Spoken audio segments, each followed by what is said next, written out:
Halo Sobat PTN Tangguh, ketemu lagi nih sama aku Kak Eka. Di video kali ini kita akan ngebahas tentang sosiologi, babnya perilaku menyimpang ya. Cus kita langsung mulai aja.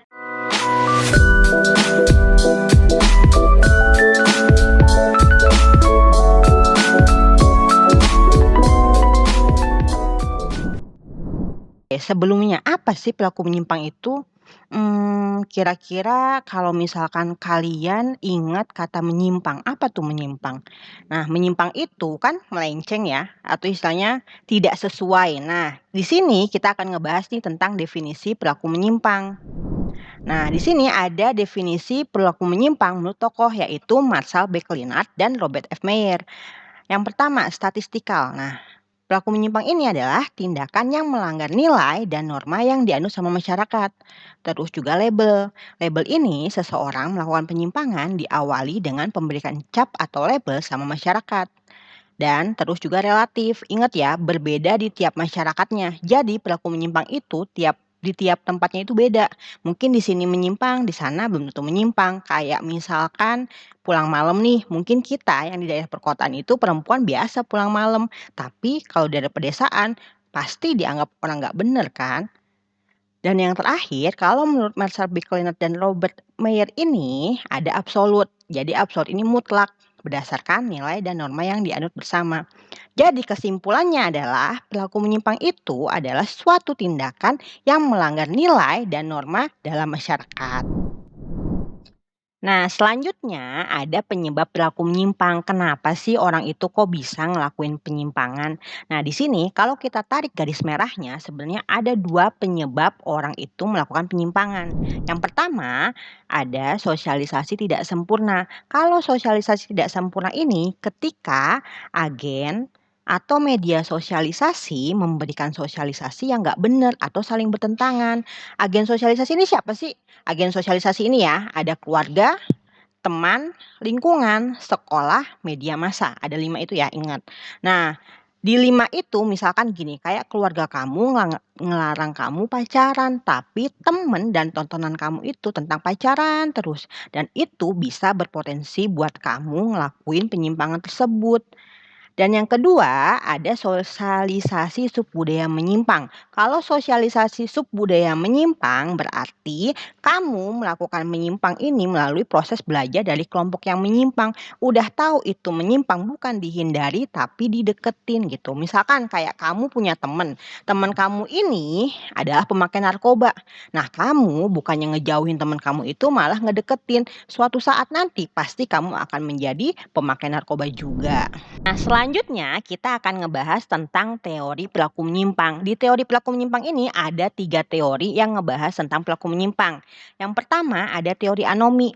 Teori anomi ini penyimpangan dilakukan karena banyaknya norma. Jadi masyarakatnya tuh bingung mau norma yang mana sih yang harus kita lakukan gitu. Misalkan contohnya kayak kemarin ketika kalian diumumin libur gitu kan. Katanya diundur, terus dimajuin lagi, terus diundur lagi, terus dimajuin lagi. Nah, itu bisa memicu terjadinya penyimpangan sosial yang terjadi dalam masyarakat. Dan yang kedua, ini adalah labeling. Nah, kalau labeling, seseorang melakukan penyimpangan karena diawali dengan pemberian cap atau label yang menyimpang sama masyarakat. Contoh, misalkan ada si A. Si A ini dulunya pernah ketahuan ngambil uang. Uangnya si B gitu kan. Suatu hari uangnya C hilang. Siapa coba yang bakalan dituduh? Pasti si A kan. Nah, akhirnya padahal si A nggak ngambil tuh. Nah, akhirnya ini tuh memicu si A buat ngambil uang seterusnya gitu. Kenapa? Karena toh masyarakat kan udah ngecap aku sebagai pencuri, ngapain pakai baik-baik lagi gitu loh. Jadi akhirnya memicu seseorang buat melakukan penyimpangan. Dan selanjutnya ini differential association. Kalau differential association ini penjelasannya sama kayak tadi sosialisasi subbudaya menyimpang. Seseorang melakukan penyimpangan karena proses belajar dari kelompok yang menyimpang. Udah tahu kelompoknya menyimpang bukan dijauhin tapi malah dideketin. Nah, selanjutnya kita akan belajar tentang jenis perilaku menyimpang. Ada 3 jenis atau misalkan jenis perilaku menyimpang tuh ada beberapa macam gitu kan, tapi kita kelompokkan menjadi 3 bentuk. Yang pertama ada berdasarkan kekerapannya, terus berdasarkan sifatnya, dan yang terakhir berdasarkan jumlah pelakunya. Nah, berdasarkan kekerapannya atau berdasarkan keseringannya orang itu melakukan penyimpangan itu terbagi menjadi dua. Yang pertama ada penyimpangan primer. Kalau penyimpangan primer ini cirinya adalah dia sifatnya temporer, tidak dilakukan berulang, nggak dilakukan berulang dan masih bisa ditoleransi. Contohnya apa? Contohnya misalkan nyontek gitu kan, sekali ujian kepepet nyontek gitu kan, atau misalkan bolos karena kamu bangunnya kesiangan, itu jatuhnya primer, hanya sekali ya, bukan tiap hari. Terus yang kedua ada penyimpangan sekunder. Kalau penyimpangan sekunder sebaliknya, dia ini dilakukan secara berulang-ulang dan mengarah pada pelanggaran hukum. Contohnya misalkan gini, Kak, aku mau ke Indomaret nggak pakai helm, itu penyimpangan apa ya, Kak? Ingat, kalau misalkan nggak pakai helm itu jatuhnya kan apa? Melanggar hukum. Jadinya itu termasuk penyimpangan sekunder. Kayak tadi misalkan nyontek, kamu ulangan nyontek sekali nggak apa-apa, tapi kalau setiap kali ujian nyontek, jatuhnya penyimpangan sekunder. Misalkan atau kita balik lagi, Kak, kalau bunuh orang sekali itu sekunder apa primer ya? Bunuh orang kan sekali, Kak. Dilihat poinnya pertama, bisa dimaafkan atau enggak. Nah, pembunuhan itu bisa dimaafkan enggak? Enggak bisa kan? Jadi itu jatuhnya penyimpangan sekunder dan pembunuhan juga itu udah melanggar norma hukum. Yang kedua, selanjutnya ada berdasarkan sifatnya. Kalau sifatnya ini terbagi menjadi penyimpangan positif dan penyimpangan negatif. Kalau yang positif ini itu bertentangan sama norma kebiasaan. Kebiasaan masyarakat tuh seperti apa gitu. Contohnya, wanita atau seorang ibu yang menjadi kuli bangunan. Kenapa? Karena biasanya wanita itu kalau misalkan bekerja itu kalau nggak jadi wanita karir, kalau nggak jadi front office, kalau nggak guru, sekretaris, loh kok ada ibu-ibu yang jadi kuli bangunan. Nah, itu kan berarti menyimpang dari kebiasaan wanita yang bekerja. Selanjutnya ada penyimpangan negatif. Kalau penyimpangan negatif, ini hampir semua bentuk penyimpangan pasti penyimpangan yang negatif. Kenapa? Karena bertentangan dengan nilai dan norma yang berlaku di masyarakat. Dan yang terakhir berdasarkan jumlah pelaku. Kalau jumlah pelaku ini terbagi dua, ada penyimpangan individual dan kolektif. Bedanya apa? Kalau individual berarti dilakukan sendiri, kita sendiri nih ya. Kalau kolektif berarti kelompok ya kan, lebih dari satu orang maupun berdua jatuhnya kolektif tetap ya. Pokoknya lebih dari satu orang itu berarti jatuhnya kolektif atau penyimpangan kelompok. Seseorang dan kelompok. Gitu ya. Nah, kalau tadi sebelumnya kita udah ngebahas tentang pelaku menyimpang. Nah, sekarang kita akan ngebahas tentang kriminalitas. Apa itu? Beda apa sama sih pelaku menyimpang sama kriminalitas? Beda ya. Jadi gini, bukan beda juga. Jadi pelaku menyimpang belum tentu kriminal, tapi kalau kriminal sudah pasti pelaku menyimpang. Kenapa? Karena kalau kriminalitas itu udah ngelanggar norma hukum. Sedangkan kalau pelaku menyimpang itu bisa melanggar tadi norma kebiasaan, norma tata kesopanan, dan lain-lain. Nah, ini ya, jadi kriminalitas itu adalah suatu tindakan yang melanggar norma hukum yang berlaku di masyarakat. Ada beberapa jenis kriminalitas. Yang pertama, ada white collar crime, kejahatan kerah putih. Nah, kejahatan kerah putih ini kejahatan yang dilakukan oleh golongan atas. Contohnya kayak korupsi pejabat-pejabat deh, itu jatuhnya white collar crime. Dan selanjutnya ada crime without victim. Nah, ini kejahatan tanpa korban. Kira-kira ada nggak sih kejahatan tanpa menimbulkan korban? Hmm, ada. Contohnya yaitu judi dan narkoba. Ya kan, judi itu nggak ada korbannya. Kenapa? Karena ketika kamu melakukan judi, kamu akan siap dengan resiko kamu nggak menang untuk melakukan judi tersebut gitu.